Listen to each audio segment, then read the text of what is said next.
car plants. You know that, right? Long time. It's been a long time since you had all these plants being built, but we brought you a lot over the last 3.5 years, and we're going to bring you a lot more. That's happening. Hello, Michigan, and I'm thrilled to be in Freeland with thousands of loyal, hard-working American patriots. 54 days from now, we're going to win Michigan, and we're going to win 4 more years in the White House.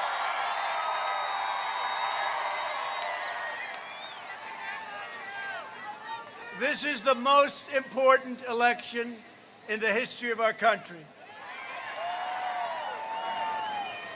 Joe Biden devoted his career to offshoring Michigan's jobs, outsourcing.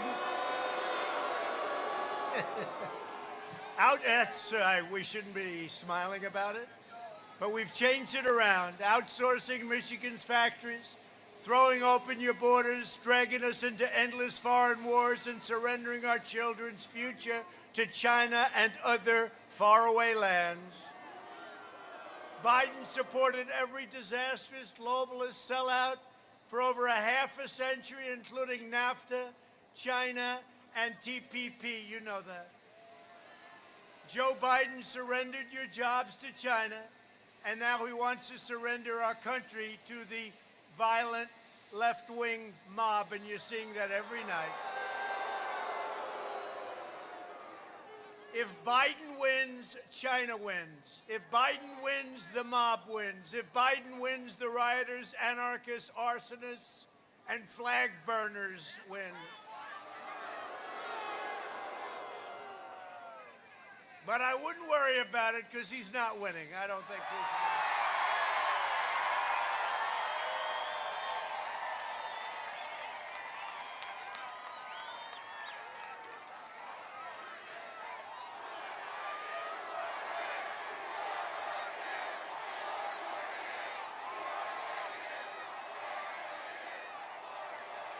You know, this is not the crowd of a person who comes in second place. You do know that.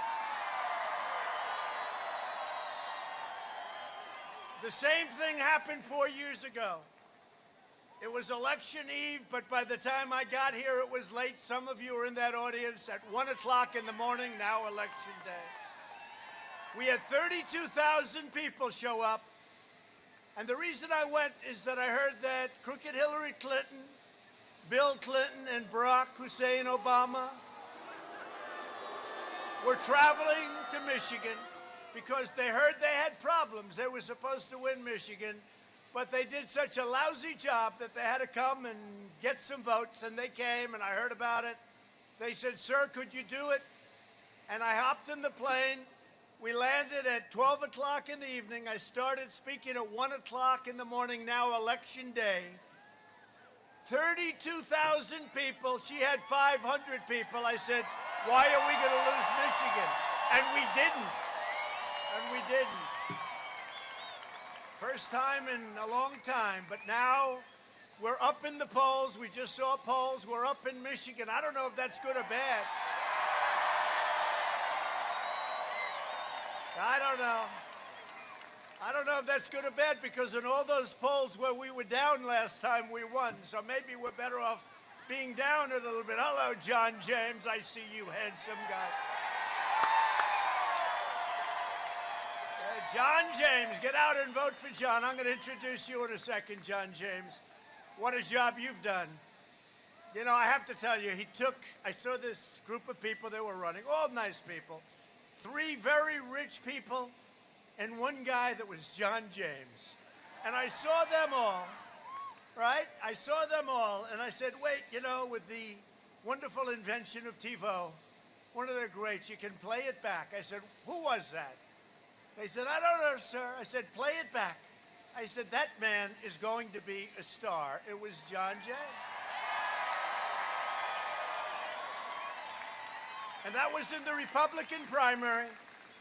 And after learning about him with his incredible career and helicopter, and he's a great, and actually a great flyer, I heard the other day, a great one, a really good one, as opposed to those that aren't so good. but his incredible background and education at West Point and all of the things he did, I said, this guy, and I endorsed him, and he went like a rocket ship.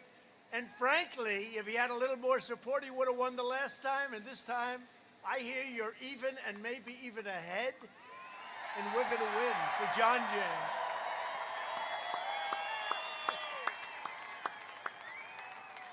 And he's a great guy, but I'm going to introduce him in a second. I'm running for re-election to keep jobs in Michigan. And we have got a lot of, last year before the China plague came in, we have the China plague. Thank you, China, very much. Should have never let that happen. They should have never, ever let it happen. They stopped it from going into China, but they didn't stop it from coming out here and coming into the U.S. and Europe and the rest of the world, 188 countries. But it is what it is, and we're not happy about it, and we're going to remember it. We're going to remember it. But we had in Michigan and in the country the greatest economy in the history of the world. There has never been an economy like that.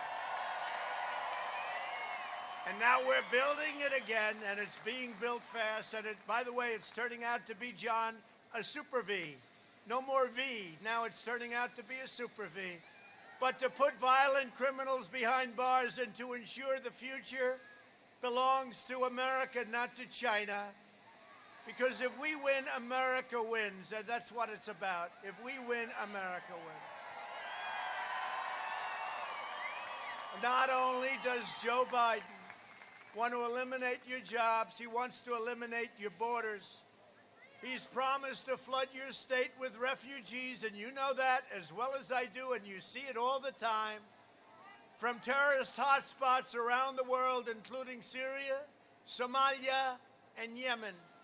Biden's pledged to have a 700% increase. He made this deal with Crazy Bernie, a 700% increase in the flow of refugees. So he wants to lift it up by 700%. This is in their manifesto. He's also pledged to terminate all national security travel bans, overwhelming your state with poorly vetted migrants from jihadist regions. Making matters worse, he would open the floodgates in the middle of a pandemic. And by the way, the wall, it's over 311 miles long right now, doing very well. Doing very well. Make the mic louder. The mic louder.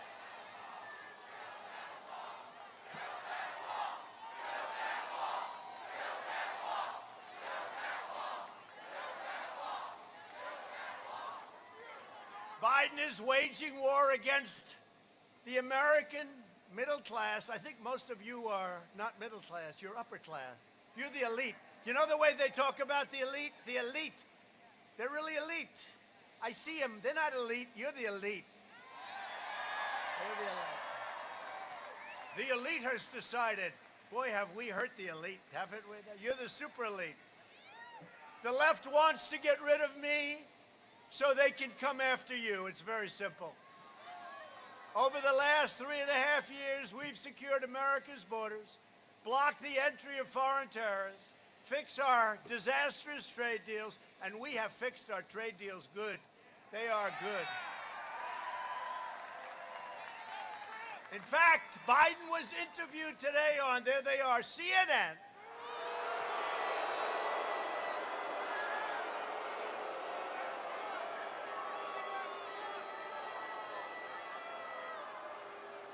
No, he was just interviewed today. He was interviewed by Jake Tapper, who I find to be a nice guy. I don't think he likes me too much, but that's okay. He was interviewed on CNN, and they said, which is better, NAFTA or the USMCA? He said, no, the USMCA. And Tapper goes, what? Couldn't believe it. He said, USMCA. He made a mistake. From his perspective, he made a mistake because he doesn't know what's going on. Even though he's right, he doesn't know. They were a little surprised to hear that. They gave him a few chances. Let's ask that question again. But we brought back our manufacturing jobs. We rebuilt the awesome power of the U.S. military. We obliterated the ISIS caliphate and built the greatest economy in the history of the world. And now we are doing it again, bigger and better than ever before. Before the end of the year, we will have a safe and effective vaccine, and we will defeat the China virus. I have a feeling, by the way, I think the vaccine's going to come very soon. And with it or without it, we're rounding the turn. You see what's happening. You see the numbers are plunging. You see how good we're doing relative to other countries and other parts of the world. But the fake news doesn't like saying that. They don't like telling you that. And next year, unless you have somebody that's going to quadruple your taxes, raise your taxes, raise up all of those regulations that we cut, next year will be one of the greatest years in the history of our country. At no time before has there been a clearer choice between two parties, two visions, two philosophies, and two agendas for the future. There's never been a vision like this. You have Sleepy Joe and you have Trump. Sleepy Joe. He's a beauty. He's a beauty. He's a beauty.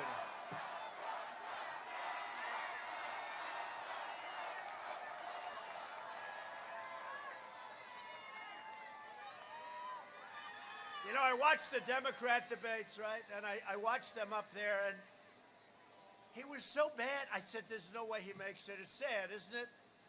The First Lady actually came in, and one time she watched it, and she goes, and she's a nice person, and she meant this really, me, I view it differently. But she looked, and she watched the debate, and she watched Joe, and she said, darling, it's so sad. This was early on. And this is the guy I'm running against. It's so sad, darling. It's so sad. But we got him. Joe Biden has put forward the most extreme platform, and it's not him. He doesn't know what platform. He doesn't know. It's your radical left people. It's AOC +3. It's all these people. Bernie. It's Bernie. It's Kamala, the most liberal person in the U.S. Senate. You know, I tell it all the time. She started off her poll numbers at 15, 14, 12. Then she went back up to 12 and a half. Then it was a big plunge right down to the bottom, and then she dropped out. She dropped out. But there's never been anything like this, and no major party has ever had a candidate that's so extreme in his views.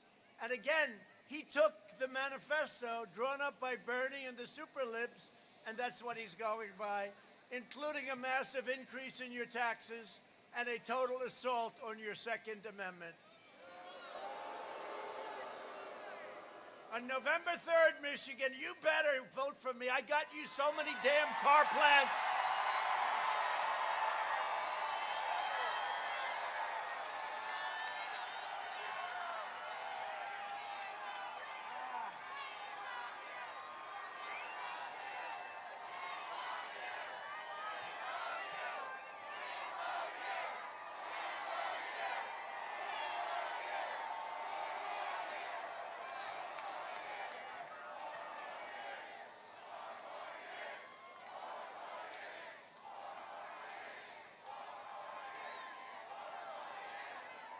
I'll tell you what, I'll be so angry at you. I got you a lot of plants. Is that right? I mean, have you seen what we're doing here? All the plants that have been built are being built. And what about the plants that are being expanded? They don't want to give you credit for that. They're just expanded. I went to Prime Minister Abe of Japan. I say, Prime Minister, you have to start doing something. You know, he's a great guy. He'll be retiring soon. He's a great guy. The Prime Minister of Japan, Abe. I say, Shinzo, you have to do me a favor. You've got to send car plants over here. You know, you're sending all those cars. We stupidly don't charge you tariffs on those cars that pour into our country. I said, Shinzo, you got to give us plants. No, I can't do that. That is up to the free enterprise system of Japan. I say, Shinzo, you're a powerful man. You can do it. Oh, I can't do it. The next day they announced 5 car companies are coming to Michigan, right?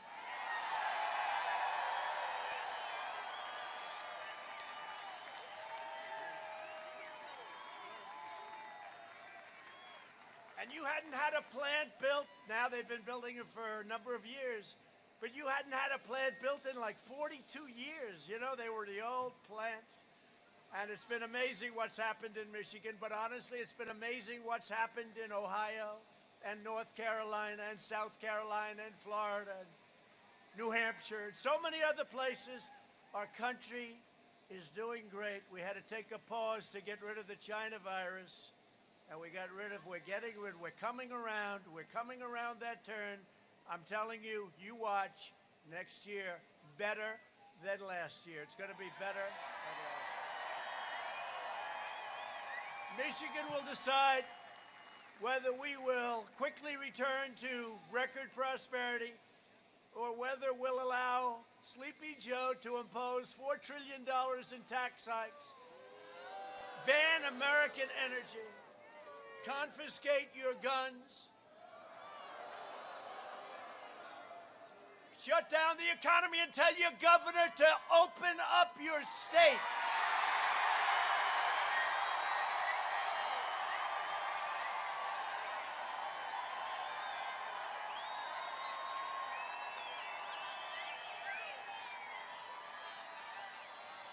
You know, it's all Democrat governors, and I think they do it for political reasons, you know, because there'll be less activity. You'd be doing even better if you had a governor that knew what the hell she was doing. You got to open up the state.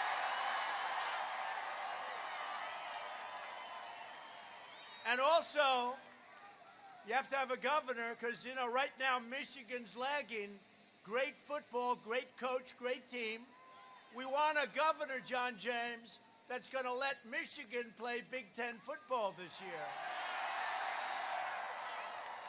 You've been seeing a lot of the other schools want to open Big Ten at my suggestion. How about Sleepy Joe? He said, Donald Trump is against football. No. I'm the one that says open it up. Let's play football. These people practice disinformation like nobody has ever practiced it. They're liars. I'll tell you, they lie. But we have a good chance. You have a very good commissioner, and the commissioner's working hard, and hopefully very soon they'll say you're going to play football. And I hope they're not leaving Michigan out because it's never the same if they do. But you have Maryland where they have a problem in terms of playing. And the governors have a lot of power over that. They have a lot of power, a lot of say. So let's play Big Ten football, right?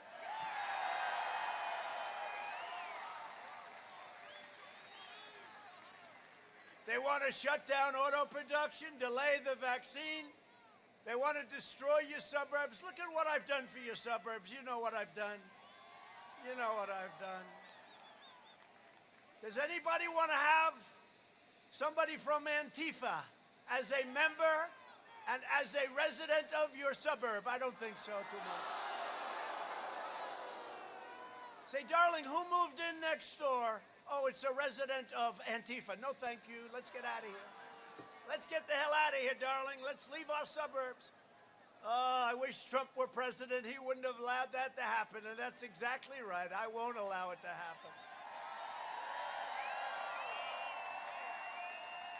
The suburbs are the American dream, and I will tell you, I have protected your suburbs. You know, I get rid of a regulation that played with your zoning and played with other things where they forced projects into the suburbs of our great country, and I got rid of it. They said, sir, we can amend it and make it less crazy. I said, no, I don't want to amend it. I don't want to do that. I want to get rid of it. Well, sir, why don't we just do a simple amendment? It would be, I said, I want to get rid of it, end it, and we ended it. We ended it.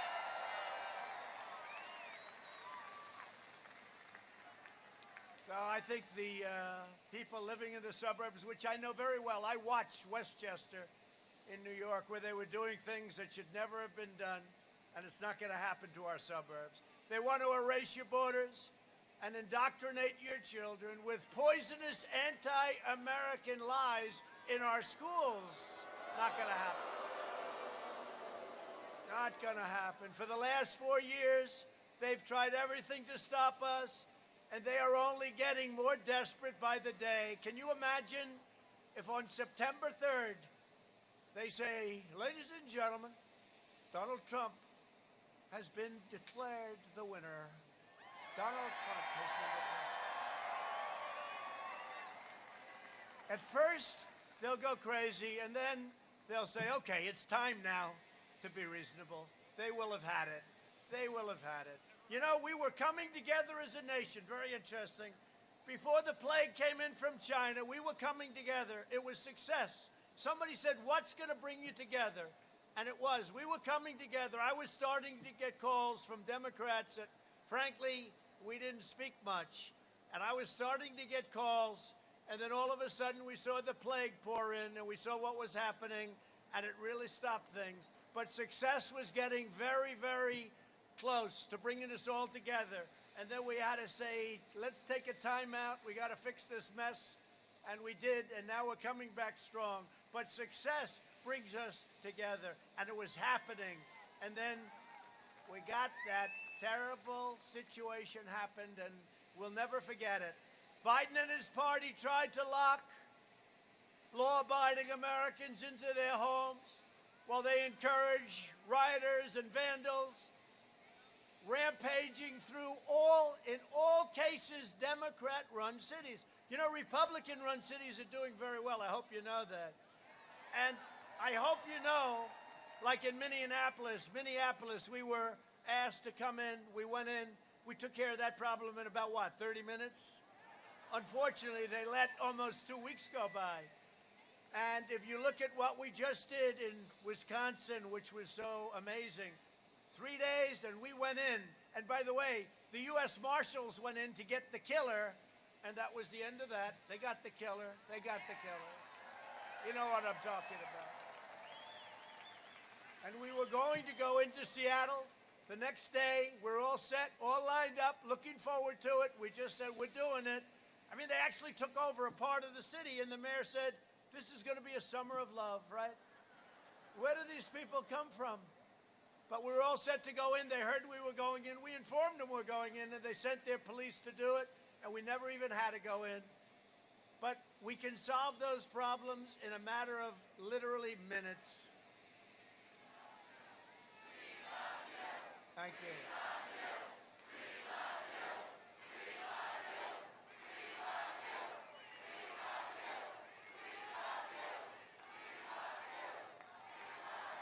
Don't say that. I'll start to cry, and that wouldn't be good for my image. You don't want to see me cry. I'll start to cry. You know, one of the fake news broadcasters, because this happened the other day, we had a tremendous crowd, like this. I mean, we had a tremendous crowd in North Carolina. They started chanting, we love you, we love you, we love you. And you know, it's incredible. They said, with all the years that they've been covering presidential elections, they've never heard that chant, that we love you. No, it's very nice. No, they've never heard it.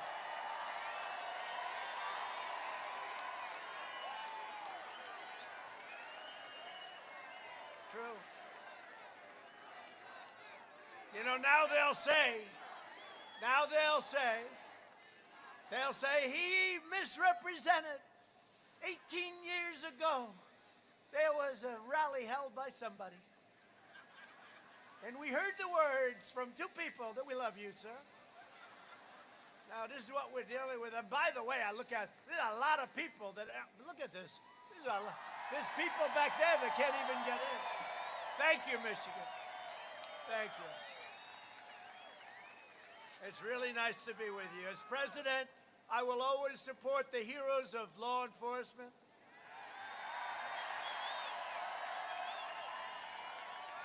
I was very honored to receive the endorsement of the Police Officers Association of Michigan. Where are they? Where are they? They're here someplace. Where are they? Thank you, fellas. That's really nice, I'll tell you. That's an honor. I have to be honest. I got it from Florida, Texas, Ohio, North Carolina, South Carolina. But Michigan is Michigan. Thank you. I don't think there's any law enforcement officer that is against us. What is our poll number? 99. I know they had 365,000 at one group, and they got a unanimous vote. I said, that's pretty good. How can you go the other way? You people are fantastic, and we love you. Thank you.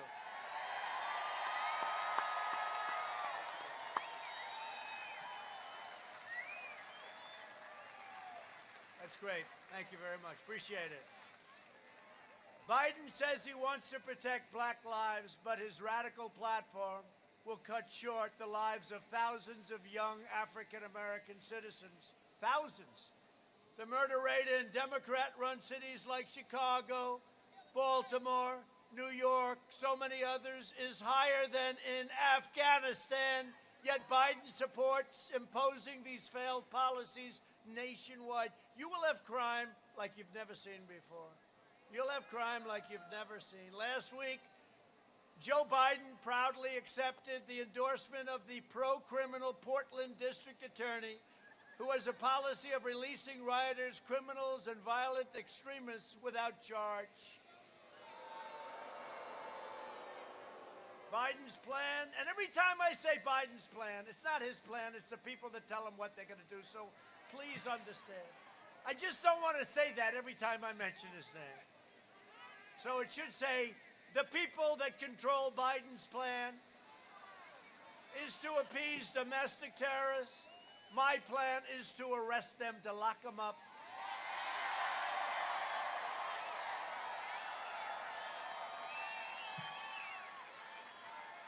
If Joe Biden is elected, far-left lunatics won't just be running failed Democrat city.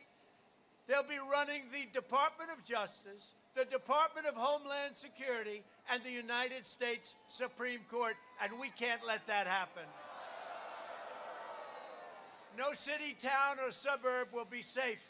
On November 3rd, your vote will save America. Remember, it's the most important election we've ever had. So I'm joined tonight by some great warriors that have really helped me a lot in Washington with the fake impeachment, the impeachment hoax, the Russia hoax. Somebody said Russia's coming up again. Adam Schiff said, would like to find out about. I said, what about China? What about other countries? It's always Russia.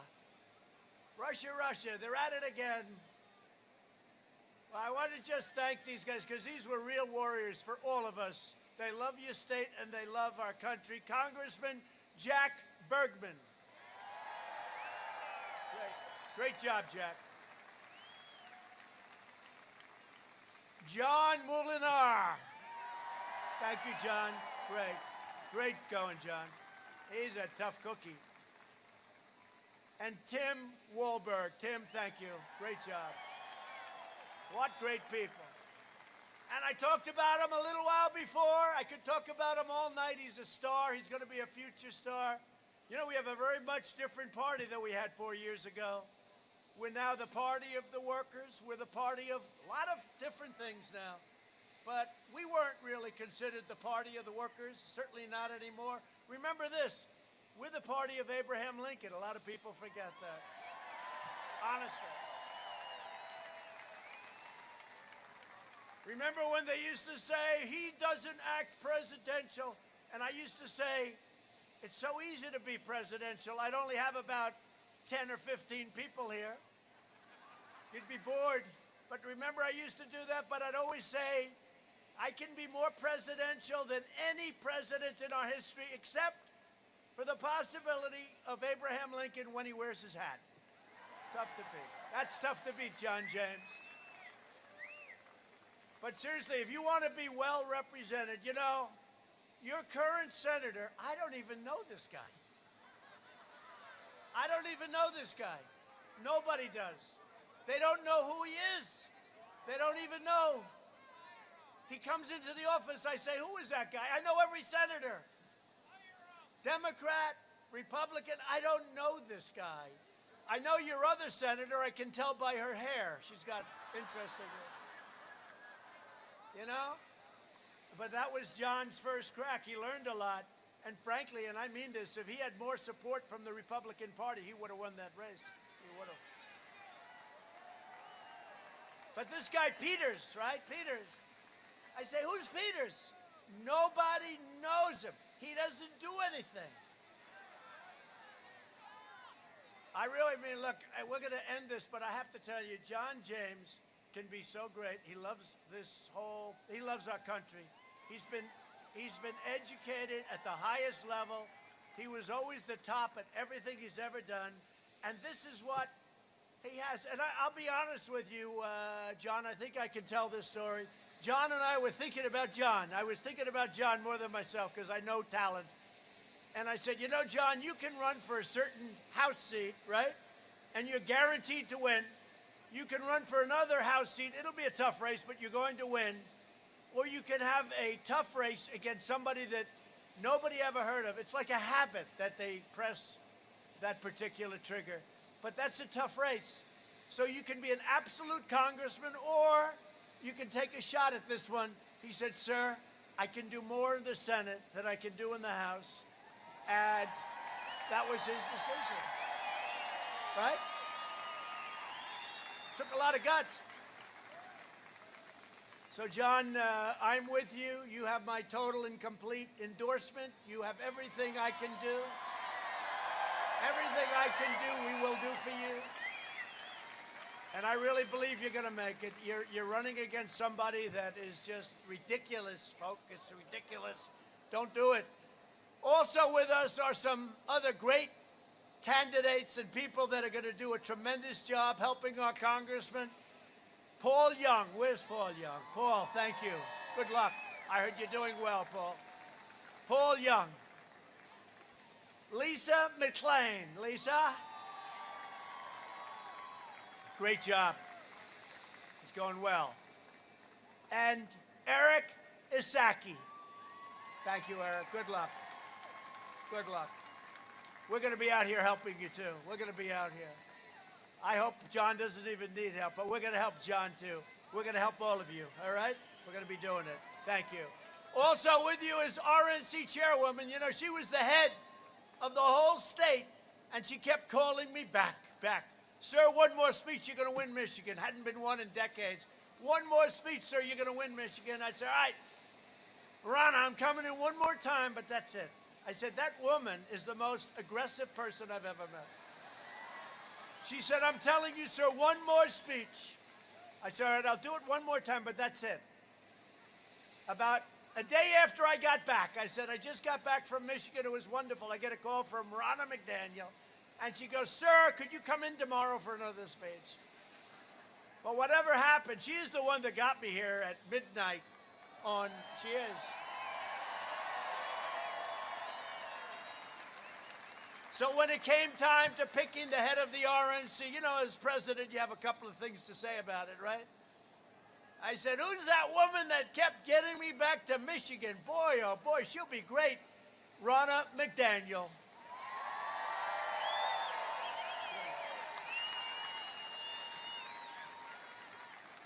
And somebody's doing a fantastic job and tells us we're really pretty far ahead, maybe way ahead, you know.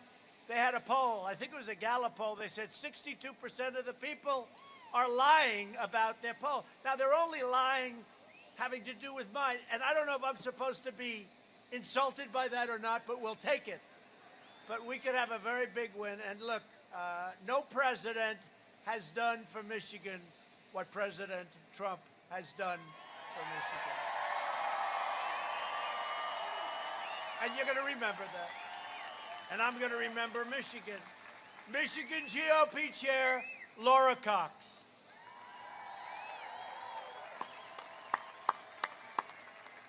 Great. Thank you. Great job. Great job. Thank you. Thank you very much. Thanks, Laura. We spent the last 4 years reversing the horrible damage Joe Biden inflicted over the last 47 years. 47 years of bad votes. After the last administration nearly killed the U.S. auto industry, I saved the U.S. auto industry. Joe Biden supported the disastrous Trans-Pacific Partnership, which would have been a death sentence for American auto jobs. I withdrew from the TPP my first week in office. That was so easy. That was so easy. You wouldn't have been making cars. You would have been buying cars from foreign lands. We have enough of that. Biden supported the horrendous South Korea deal that would have wiped out U.S. production of the pickup truck, which is a pickup truck is the most profitable thing the auto industry makes. You know why? We have something called the chicken tax. Does anyone know what I'm talking about? The chicken tax. It's a tariff of 25%, and it keeps other countries out of here. And it expired, and South Korea didn't want to do it, but they did it. We got it right back, and we put it on for a long time. And now you're making, but remember this, go check it out, the chicken tax. I'll tell you why someday at another meeting, why they call it that. Maybe you don't want to know about it. But we're keeping those small trucks, and we're keeping our whole industry good, and we're expanding our autos now, our cars, and we're doing a great job of it. And I want to thank everybody. Doing a great job. And by the way, many other things in Michigan. Biden supported the outrageous fuel economy standards that have hammered the auto industry, and I reversed that rule. I actually reversed it, and it helped millions of families be able to afford a car. The United States lost 500 auto and auto parts factories under the Obama-Biden disaster. Before the virus, my administration added over 200 new auto and auto parts plants. In 2007, how about 200? I didn't know that. 200. 200. I thought it was a little less than that. Wait, I want to see that again. 200. It says 200. Do you believe it? That's a lot. You know, I have a choice between teleprompter and freelance. And I hate to say, the freelance is always a hell of a lot better, but.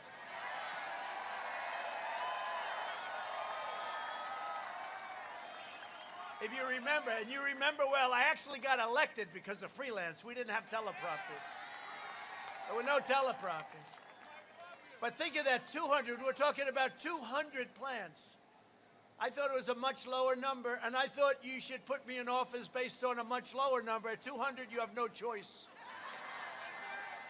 Yesterday, Biden was in Michigan. He said, I better get out of the basement. This guy's starting to do very well. Lying about his lifetime of cold-hearted globalist betrayals. Biden championed NAFTA, perhaps the worst trade deal in the history of our country, and he continued to embrace and promote NAFTA for decades. And I told you, he just said, it was not as good as the deal I made. I can't believe, oh, they're giving him hell tonight. They're giving him hell. What did you say that for? Boy, oh boy, yeah. Hayden.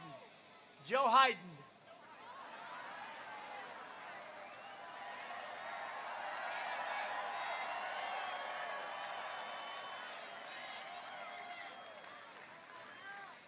Look, you know, this doesn't sound nice. I'll say it, and they'll criticize me for it. You watch. But I have the distinct pleasure of running against the worst presidential candidate in the history of presidential politics. I really believe that.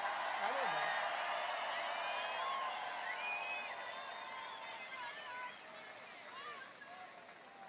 Can you imagine if I lost to him? I'd have to say I lost to the worst candidate ever put up.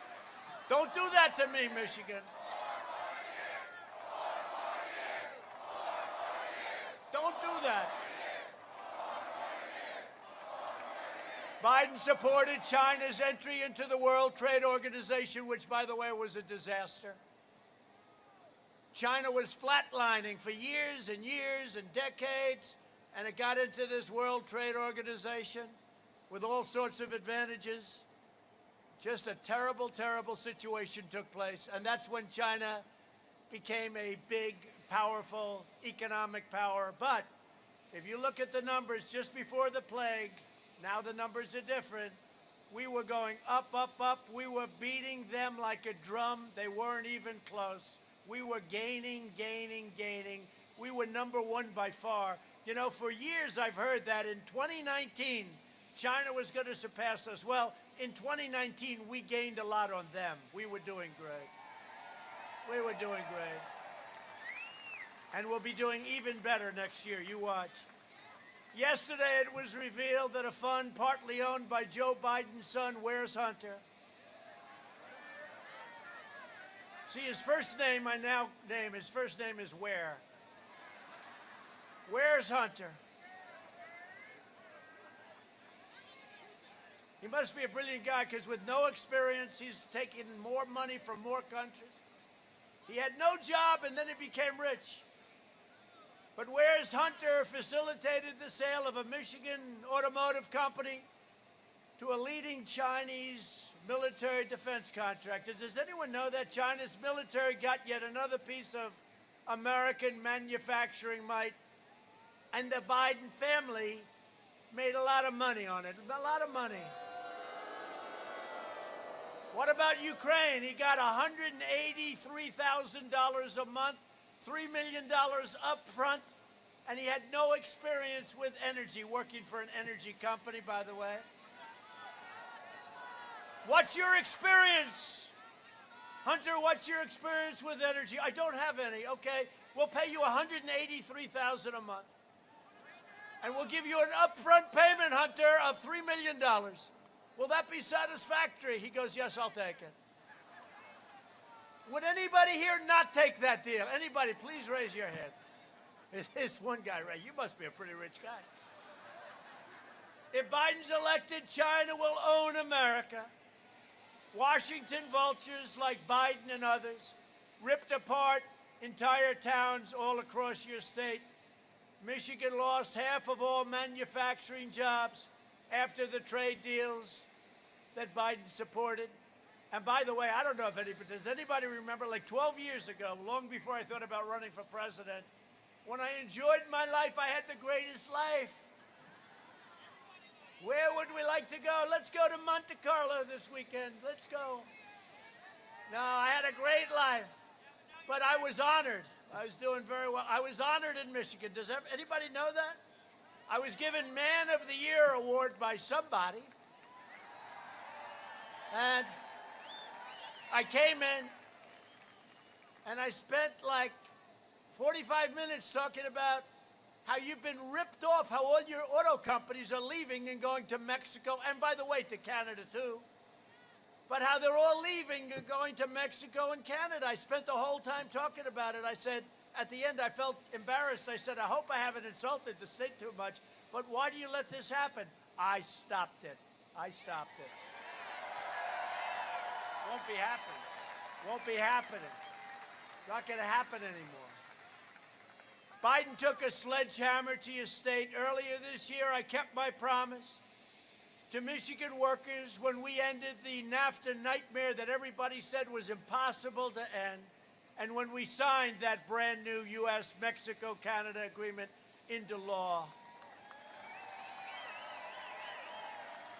The USMCA includes powerful wage protections to keep auto manufacturing jobs right here in Michigan.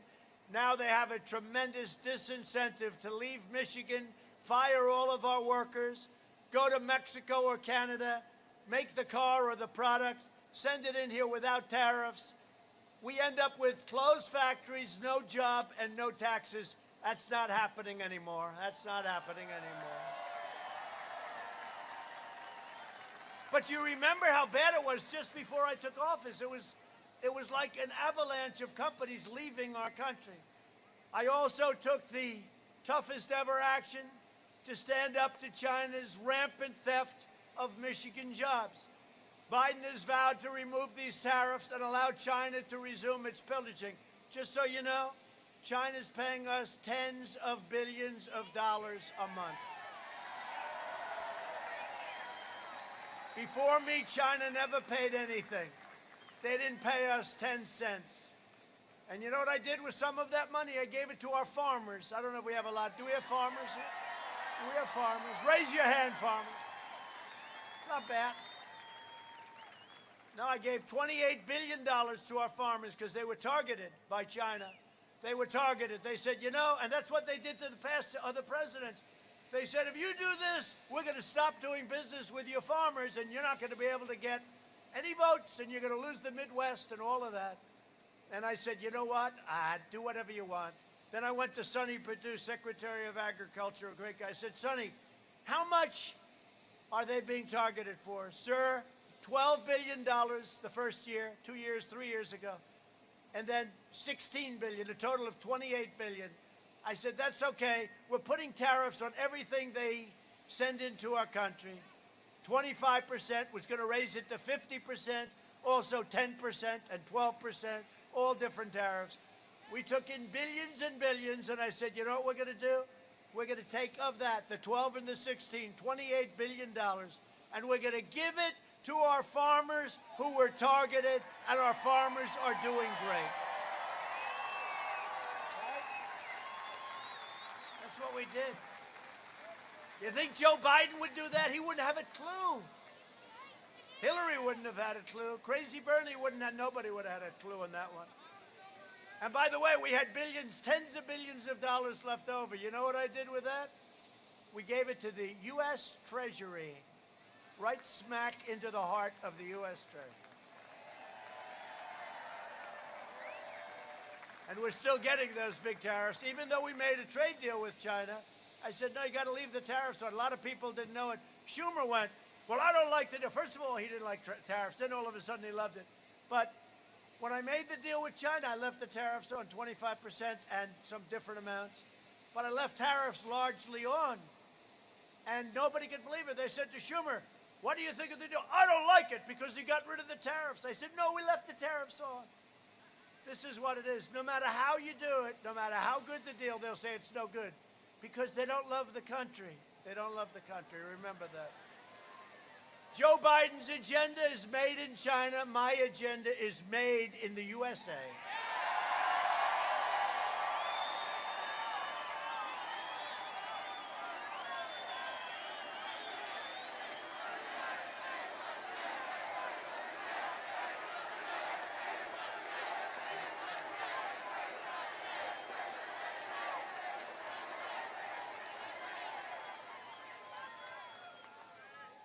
That's a nice plane.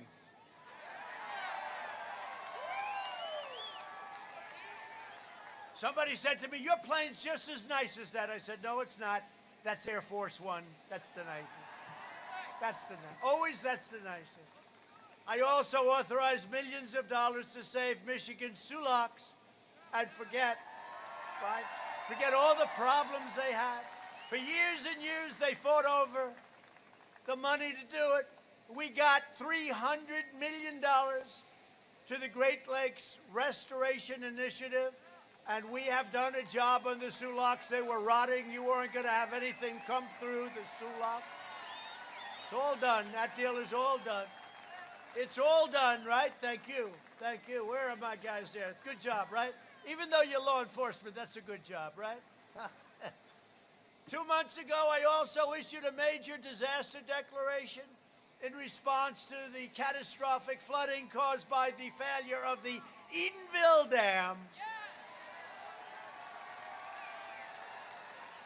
Where are the people from Edenville? Edenville, yeah, good. No, that was a terrible thing, and they're working very hard right now. We're providing more than $43 million in federal funds to help homeowners, businesses, and communities in central Michigan to recover from that catastrophe. And you know, it's a privately owned dam. I think we're going to have to sue the ass off of the company that has it. I don't know. No, I don't know why we're doing it. I'll tell you why we're doing it. Our great congressman. Thank you, Congressman. Great job. Thank you. Great. He called up. He said, sir, we have to do it. It's a private dam. I said, well, if it's a private dam, don't they have to do it? Say, it will never happen, right? But we'll end up getting some of that back, I think. Great, great representative you have. I want to tell you, he fought like hell. Thank you. Perhaps in no area have our opponents more thoroughly betrayed working families of all backgrounds than on the subject of immigration. Under my administration, we've achieved the most secure border in American history. We've ended catch and release, stopped asylum fraud, and we've deported over 20,000 vicious gang members and over 500,000 criminal illegal aliens.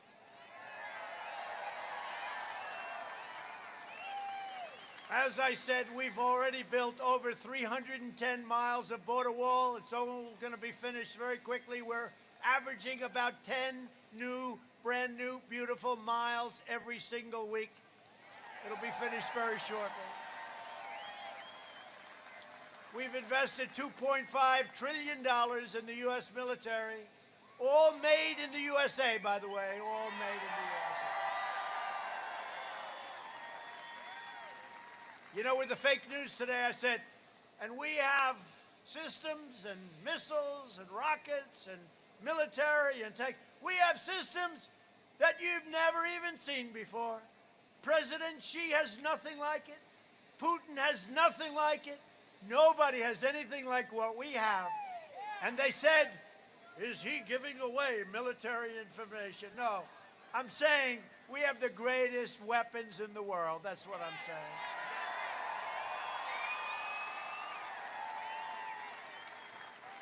They said he may be giving away classified information. You don't have to worry about it. These people are sick. Never speak well about our technology because you're giving away classified information. Now, I just want to let people know we have the greatest systems, the greatest equipment, and the greatest people anywhere in the world. There's nobody like the U.S. military. Most powerful. We have the most powerful military in the world. And when I took it over, it was depleted. It was in trouble. It was exhausted from these ridiculous, endless wars that last 19 and 20 years. And you know, those soldiers are starting to come home very big. You know that, right? They're all coming home. They're all coming home, and we launched the first new branch of the U.S. Armed Forces in nearly 75 years since the Air Force. We launched the Space Force. Very, very important. We passed the Mission Act. We call it VA Choice and VA Accountability. We hold people accountable if they don't treat our vets good. You're fired. Get out. You're fired. We did more in 47 months than Sleepy Joe Biden did in 47 years. That's true. We did more. That sort of has a nice ring to it, right? Think of it. We did more, and it's true. Just take a look. Space Force by itself, that would be a major achievement. And with us, we did so many things. But we did more in 47 months than he did in 47 years. It's true. It's true. And a lot of what I did is destroy some of the horrible things that they did, including regulations all over the place. I withdrew from the last administration's disastrous Iran nuclear deal. We paid $150 billion, $1.8 billion in cash. We ought to speak to law enforcement about that.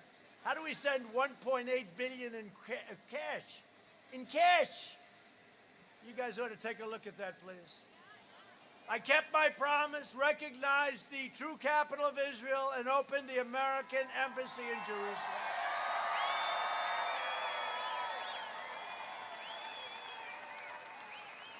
Every president said they were going to do that. None of them did it. For decades and decades, they all said.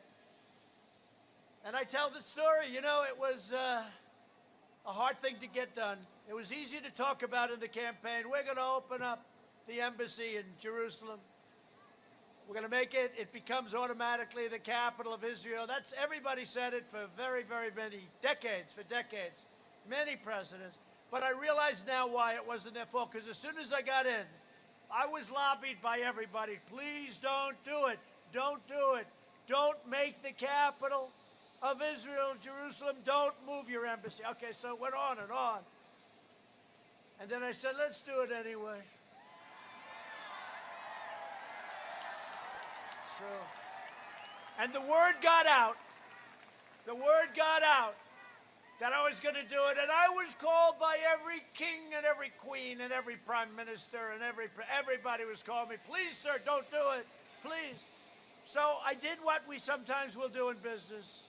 I told them, when a king calls, when somebody calls, an emir, when somebody calls, tell them I'll call him back in a few days. I'm sorry, sir, he won't be able to speak right now. He'll call you back on Wednesday. Okay, thank you very much. I appreciate it. On Tuesday, I announced that I'm doing it.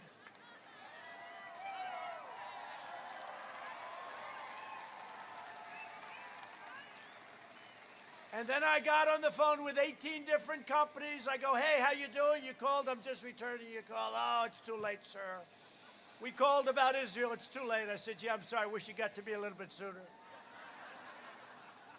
I recognized Israeli sovereignty over the Golan Heights, and we achieved the first breakthrough in Middle East peace in decades.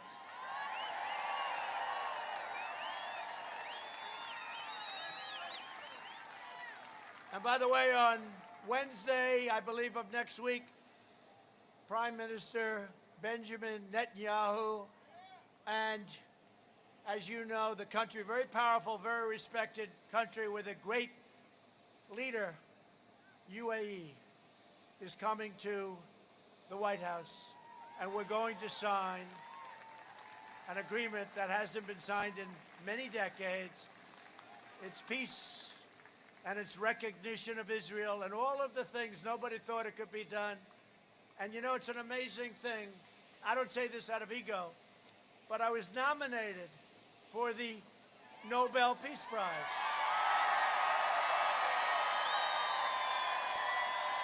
And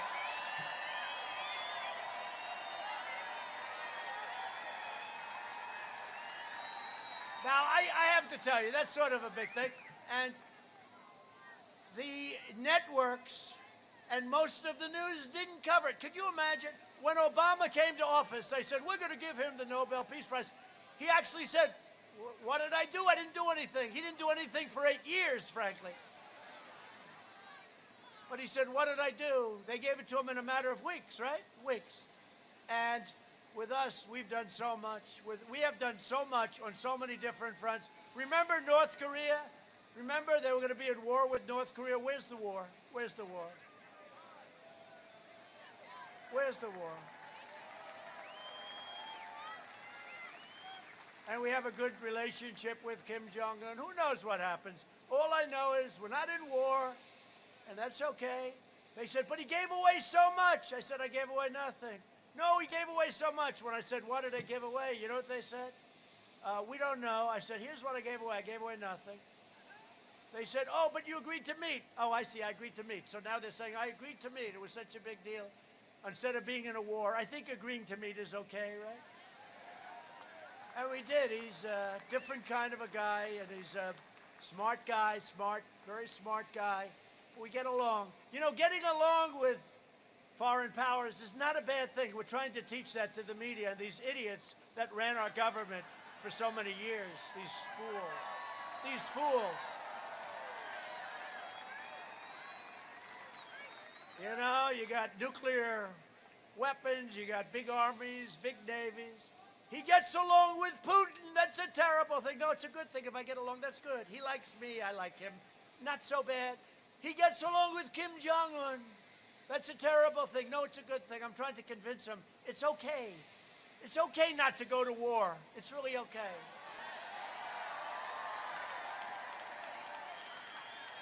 He gets along with President Xi. He gets along with Prime Minister Abe. He gets along with a lot of people. And it's okay. That's a good thing. It's really hard. These stupid people that have been running this operation for 30, 40 years, and they come out against me. And all they did is stick us in these endless wars. We're fighting for sand and blood. Sand and blood. Syria, what do you get out of it? You get sand, you get blood, you get injuries, you get death.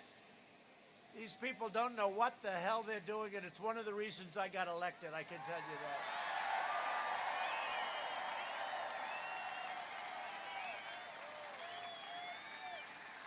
We don't like his foreign policy. And this is said by one of the guys that got us into the war in Iraq, got us into the Middle East. So we're doing a great job. We're doing a great job for you. We're doing a great job for Michigan. Just to finish in the Middle East, we killed the founder and leader of ISIS, al-Baghdadi. And by the way, we're pulling back and we're doing everything so beautifully. If we do get into war, we win the war. We don't fight for nothing. We fought for nothing.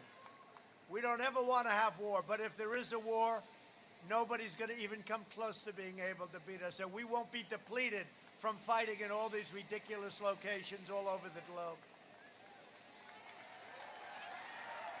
You people know that a lot better than the idiots in Washington that have represented us for 35 years. We took out the world's #1 terrorist and the mass murderer of American troops. Qasem Soleimani is dead. We kept America out of new wars, and we're bringing our troops back home, and they're coming home very rapidly. You see that. Sleepy Joe Biden voted for the Iraq war. He supported the defense sequester that gutted our military, destroyed our military, set us back so many years. I got rid of it immediately. He opposed the mission to take out Osama bin Laden. He was against it. Everything he did, he was wrong on, as said by Gates, you know, Secretary of Defense, Secretary of everything. He was sort of like, he had more jobs than any human being I've ever seen. But he said everything that Biden was for was wrong. He opposed killing Soleimani. He oversaw the rise of ISIS. He was unable to do anything with ISIS. You know, I had the leader of a very important country in my office recently, and he said, and I'll probably refer to the press, they'll say, who is it? He said, thank you, sir. You were the one that got rid of ISIS. I said, I was the one? You're actually giving me credit? He said, absolutely. When you took over, ISIS in Iraq and ISIS in Syria was all over. It was growing at a level like we've never seen. You came in and you absolutely wiped it out. Happens to be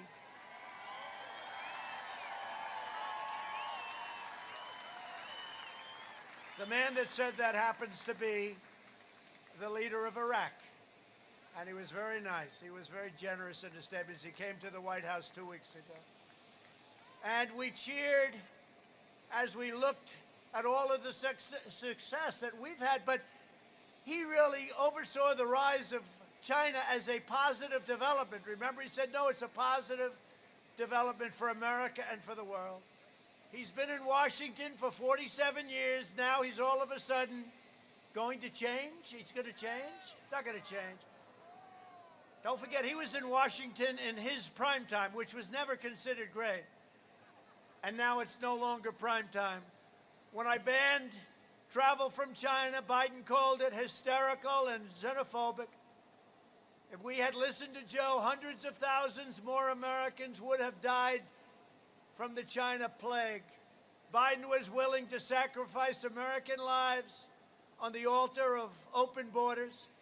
And now Joe Biden is once again hurting innocent people with his dangerous anti-vaccine conspiracy theories, putting millions of lives around the world at risk. And the only reason he's doing that is he knows we're right next to having a vaccine. So he wants to belittle the vaccine because he doesn't want us to get credit.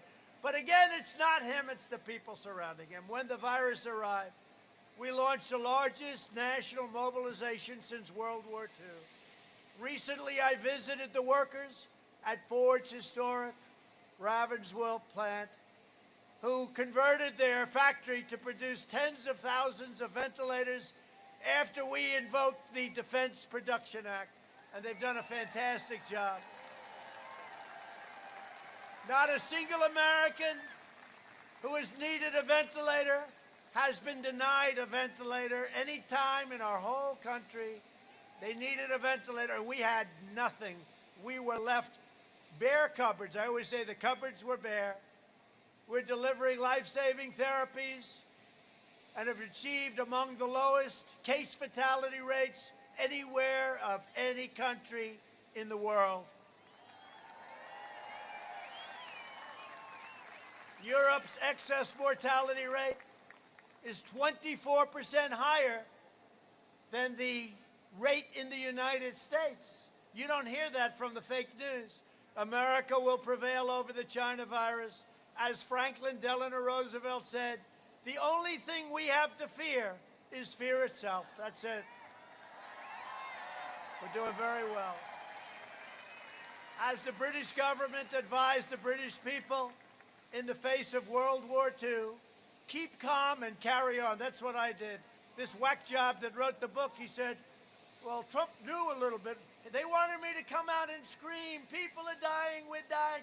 No, we did it just the right way. We have to be calm. We don't want to be crazed lunatics. We have to lead. When Hitler was bombing, I don't know if you know this, when Hitler was bombing London, Churchill, great leader, would oftentimes go to a roof in London and speak. And he always spoke with calmness. He said, we have to show calmness. No, we did it the right way, and we've done a job like nobody. All of those great generals, all of those great admirals, our great Vice President Mike Pence, they did a fantastic job. Our doctors, and they don't get any credit because they want to discredit us as much as possible because they wanted to carry over to November 3rd, but we've done a fantastic job. I think we've probably done the best job of any country, certainly of any major country anywhere in the world on the pandemic. Through our historic relief programs, we've saved more than 1.6 million Michigan jobs and over 128,000 Michigan businesses. Michigan has already gained and regained more than half of the jobs that it lost, and if your state was ever allowed to safely reopen by your governor who doesn't have a clue, she's like Joe.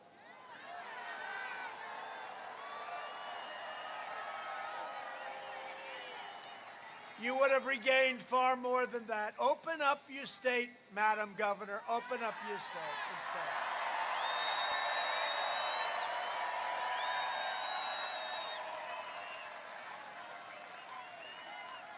Just like crazy Nancy Pelosi, your governor is a liberal hypocrite who lives by a different set of rules. Her husband was caught trying to put his boat in the water on Memorial Day weekend, while she was ordering the people of Michigan to stay in their homes and forcing businesses into bankruptcy left and right. The Biden agenda would collapse our economy and destroy this great opportunity that we're having right now. He would impose job-destroying regulations that would demolish the auto industry. You know, on regulations, it took, in many cases, 18, 19, 20 years to get a roadway or a highway approved. We have it down now to 2 years. We're trying to get it down to 1 year, and it may get disapproved for environmental or safety reasons, but we're going to know about it very fast. No more 20-year approvals or disapprovals. He wants to force you to provide free government health care to illegal aliens. He will destroy your Social Security.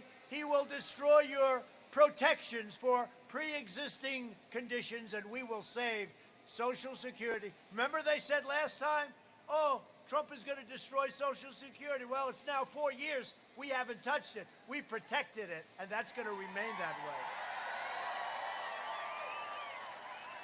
Biden opposes school choice and has stated that if he's elected, charter schools, so important, are gone.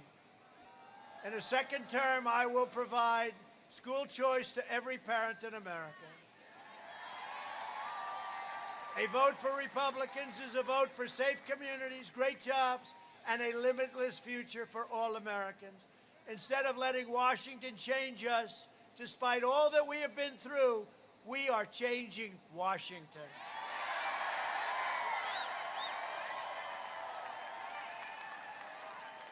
And in conclusion, although I hate to conclude. I hate to conclude because I love being with you. I do. I do.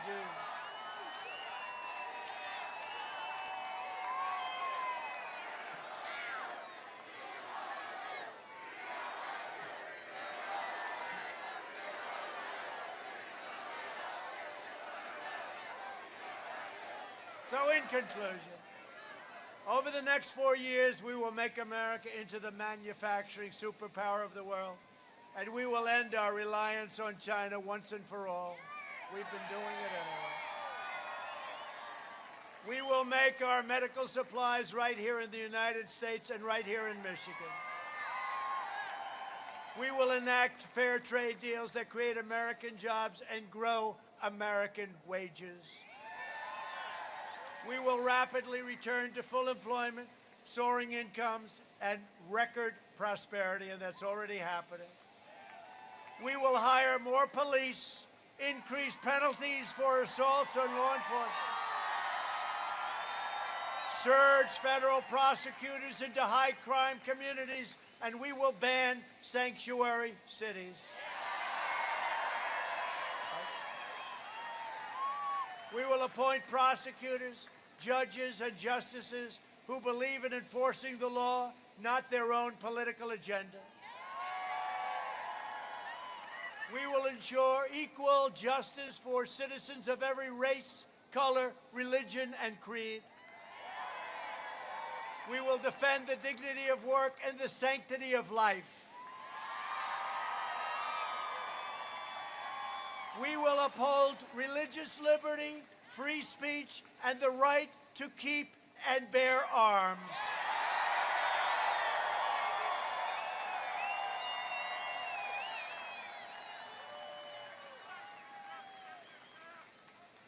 And you're lucky I'm here because your Second Amendment would be gone if I wasn't. And they didn't touch it. We will strike down terrorists who threaten our citizens, and we will keep out people, keep them out of these horrible, horrible situations where they hurt our country, they hurt the people of our country, and we're also going to be staying out of the endless, ridiculous foreign wars in countries that you've never even heard of. We will build the most powerful missile and cyber defense. We've already got it, pretty much. And we will maintain peace through strength.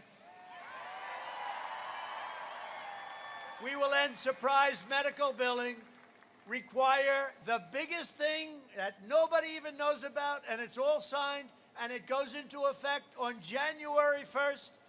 You better make sure I win. Can you imagine? This is going to be the biggest thing, and nobody understands what it is. You'll figure it out. Price transparency. Did they fight me on that one?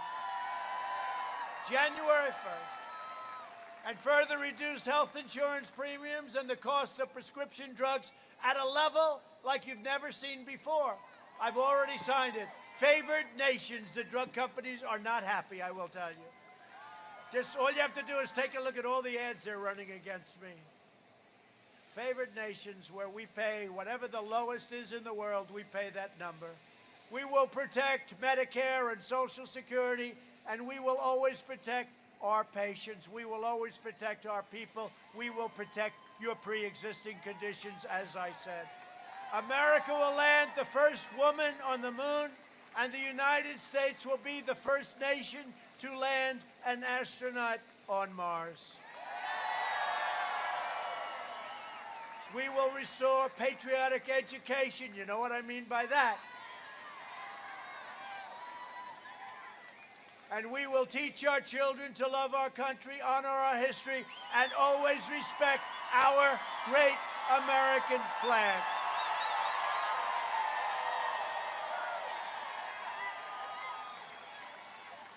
And we will live by the timeless words of our national motto, "In God we trust."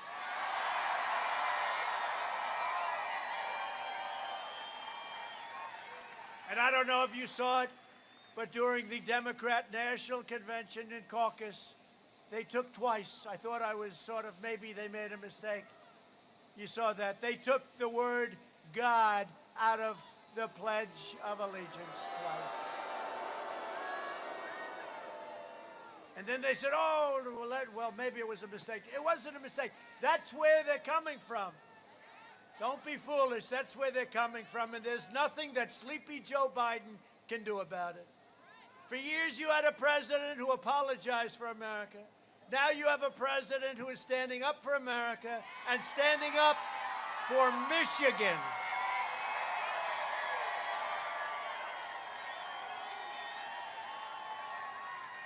So get your friends, get your family, get your neighbors and your coworkers, and get out and vote. So important.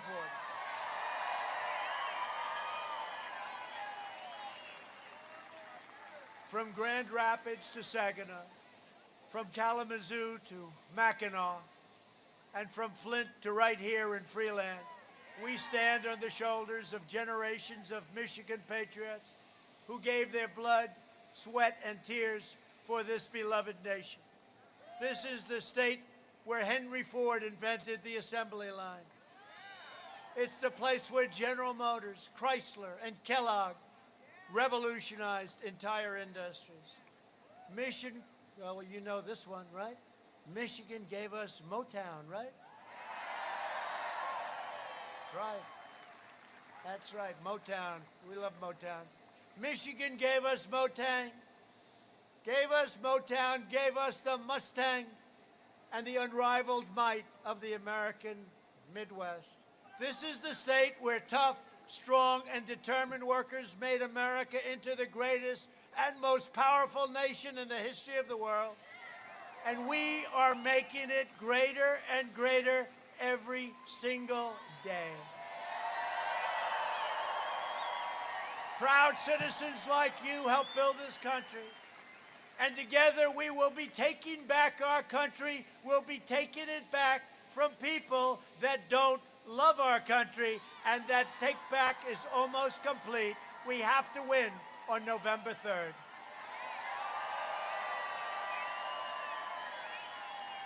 We're returning power to you, the American people. With your help, your devotion, and your drive, we are going to keep on working, we are going to keep on fighting, and we are going to keep on winning, winning, winning. We are going to keep on winning. Vote for John James. John James.